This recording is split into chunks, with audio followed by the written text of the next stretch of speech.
तर शिंदे सेनेचे नेते रामदास कदम यांनी अजित पवारांचे राष्ट्रवादीचे प्रदेशाध्यक्ष सुनील तटकरे यांच्यावर घराणेशाहीचा आरोप केला होता। यानंतर आता सुनील तटकरे यांचीही प्रतिक्रिया समोर आली आहे आणि कदमांनी माझ्यावर केलेले घराणेशाहीचे आरोप हे हास्यास्पद असल्याचं प्रत्युत्तर सुनील तटकरे यांनी दिलंय। फक्त लाड हे कालपर्यंत फक्त तटकरेंचेच केले जात होते।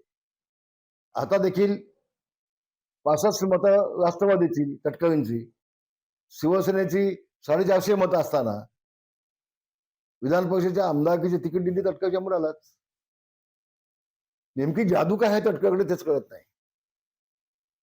ते कोणते नाशिकचे खळात बुवा काय ते अंगठी बिंगठीचं काय ते आहे प्रकरण, त्यातलाच हा भाग आहे की काय असा संशय मनामध्ये येतोय तटकरेंच्या बाबतीमध्ये। रामदास कदमांना काय वाटतं त्यांचं त्यांना मला माहिती, मला काय माहिती। आता त्यांनी माझ्यावरती घराणेशाहीचा आरोप करावा म्हणजे तर आणखीनच ठीक आहे, त्याला काय हो दे, त्याला चालतं। काय कारण असेल तर त्यांचं त्यांना माहिती। मी तर कधी कोणाचा व्यक्तिगत कधीच कोणाचा माझ्या हातात ज्यावेळेला पूर्ण सत्ता होती तेव्हाही कधी मी कोणाचं व्यक्तिगत नुकसान नाही केलं। मी राजकीय मात्र जरूर माझे वादविवाद झाले, ते कामच आहे राजकारणामध्ये।